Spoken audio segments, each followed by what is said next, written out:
Hello, my name's Gary Ford, Managing Director of Tiger Hobbies Limited, UK hobby importers and distributors, and welcome to part 4.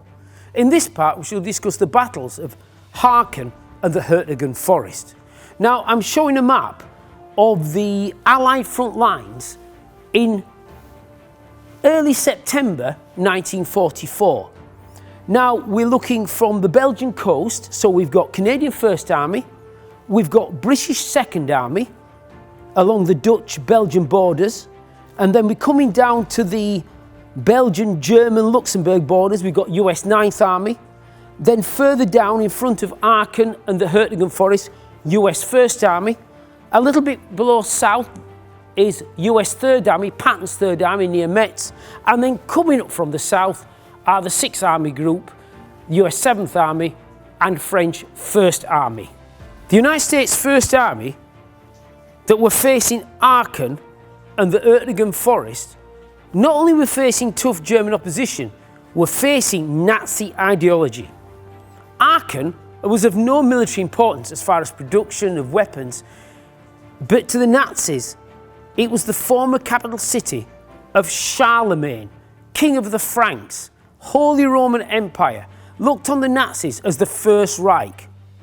And the Hurtgen Forest, well, if you went back 2,000 years before that to 9 AD, and a captured Germanic child brought up by the Romans to be a Roman cavalry commander, an auxiliar called a knight, Arminius, he conned the Romans to go into a forest called Teutoburg, which is just a little bit east of where we're talking about now, near modern-day Detmold, and took 3 legions, Roman legions, the 16th, 17th and 18th legions, or could it be in the 15th, 16th, 17th, certainly about those numbers, about 20,000 Romans into a forest and was slaughtered by the Germanic tribes. He basically betrayed the Roman armies, he betrayed his Roman masters.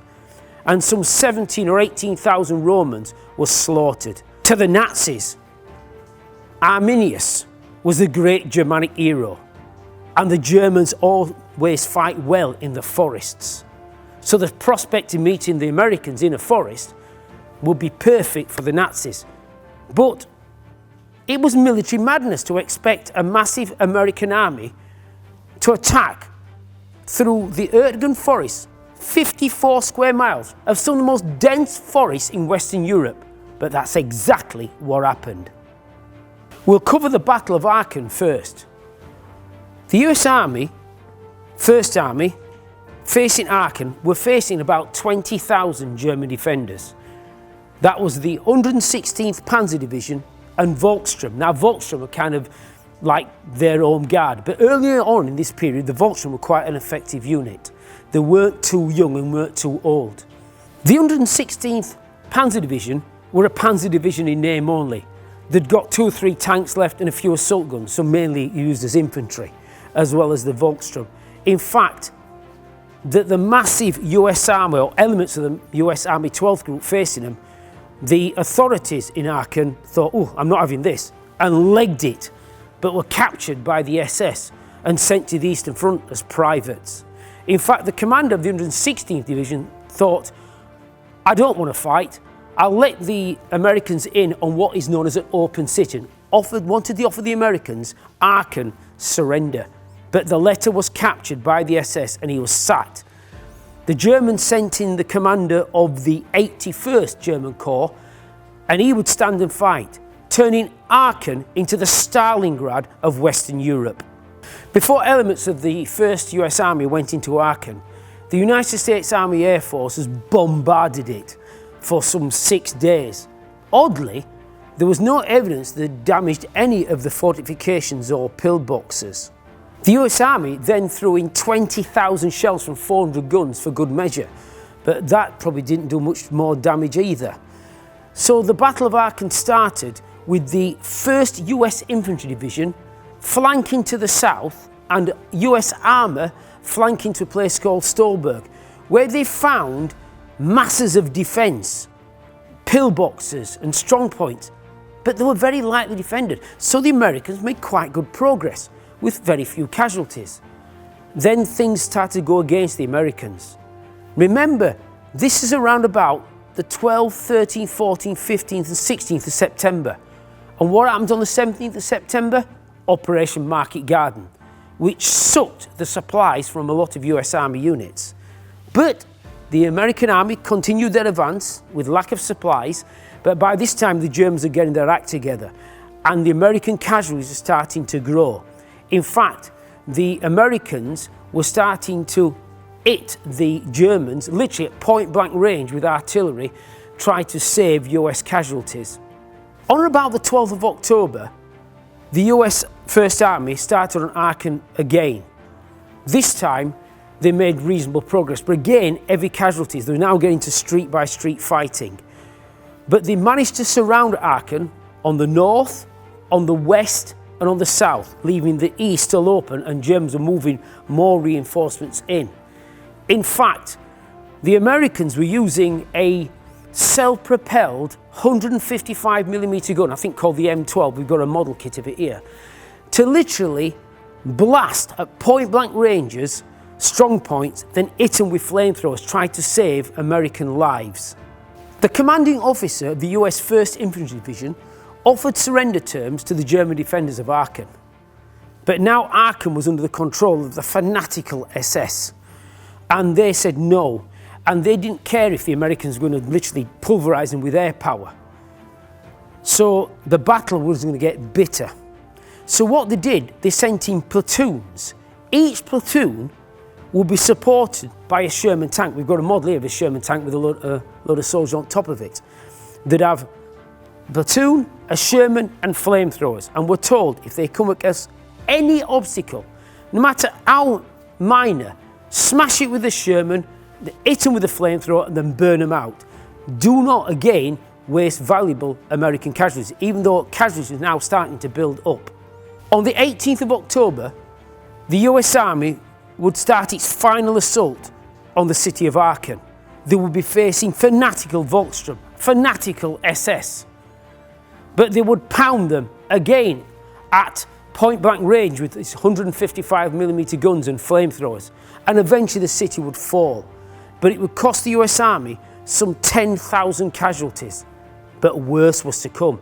In the next battle, we shall look at the Battle of the Hurtgen Forest, the Green Hell. A lot of these battles were actually happening at the same time. So you've got Market Garden, later on you've got the Scheldt Estuary, you've got the Battle of Aachen, and now we're entering the Battle of the Hurtgen Forest at the same time.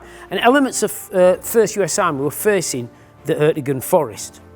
The reasons the Americans were going to go for the Hurtgen Forest, as behind the Hurtgen Forest were a series of dams, not like the major dams as in the dam busters, but still a fair sized dams. And the Americans were worried that the Germans were going to burst these dams and flood the area, which prevent them advancing to their objective, which would be the Ruhr River and the Rhine River. So they sent in the 9th Infantry Division. The US Army concluded the only way forward was to assault through the dense forest of the Hurtgen. Now, in military terms, this is utter madness, as you don't need much defence to defend a forest area. And the Hurtgen, some of the most densest forest in Western Europe, so dense that daylight could hardly get through in the middle of the day. The canopy so thick that air support was rendered useless. A ravine so deep that a single German soldier with a heavy machine gun could hold off a battalion. The US Army had vast amounts of men to push into this forest. The Germans only had 2 weak divisions of about 10,000. Now, normally divisions about 13,000. So these divisions were only 5,000 strong. But in a dense forest like this, with machine gun nests and bunkers, that's quite a lot of soldiers. But the Germans sensed victory and suddenly started moving a lot more troops into the area. And eventually the US Army will be facing some 80,000 Germans. Now, the initial attack was done by the 9th Infantry Division, who probed the German defences, made a little progress, but will start to pick up casualties very, very quickly. In fact, in a month's bitter fighting in that forest, they advanced no more than about 2,700 yards and cost them close to 5,000 casualties. Basically, the US 9th Infantry Division was broken. So they sent another division in, the 28th Division, a National Guard unit. Now this unit wasn't very experienced, did no patrolling to suss out the disposition of the enemy, kept their tanks in the rear, said, oh, it's a forest, so we can't use tanks. But if they'd have consulted with the 9th Infantry Division, they'd have found that tanks could be used in certain areas. So they attacked. This time, the Germans are waiting for them. They made reasonable progress as far as actually getting to the forest, but it was costing them more and more casualties. In fact, the US Army would suffer some 6,000 blue-on-blue casualties. Basically, it's so dense, this forest, the Americans were literally shooting at each other. In fact, there were so many casualties on both sides that in early November, I think around about 7th to 12th of November, an unofficial ceasefire to allow medics from both sides to cross lines. As long as you've got a red cross on you, they would let you through. And in fact, many young Americans were actually saved by German medics. So now we've got another broken division. On the 16th of November 1944, the American Army will go again at the Hurtgen Forest, this time using 3 full divisions. And this time they'd get the American engineers literally to blast their way through the forest so they could get tanks and trucks up into the forest. The Germans were throwing more and more troops in there, and there was vicious fighting with even more casualties. Now, towards the end of this forest, there's a hill called Hill 400.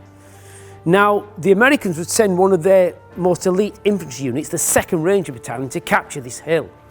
Now, they took it at great cost, but the Germans wanted it back, because if the Americans had good weather, there's a chance that just behind and to the south, they would have clocked the building up of German forces for Operation Watch on the Rhine and the start of what we call the Battle of the Bulge. Now, the Rangers were replaced by the 13th Infantry Regiment, and the Germans threw at this regiment everything in the kitchen sink. The Americans were surprised why they wanted this hill, but they were determined. And on the 12th of December 1944, the Germans finally took the hill and started to, they didn't push the Americans back. The Americans were starting to consolidate the positions and move out of the forest area. And in fact, a lot of the units that fought in Hurtgen and Aachen were rested in the Ardennes. It was coming up to Christmas. Christmas dinner was soon served. A lot of the senior officers were on leave in London and Paris, including Ike. They would go again in the new year. So rest in the Ardennes, what could possibly go wrong?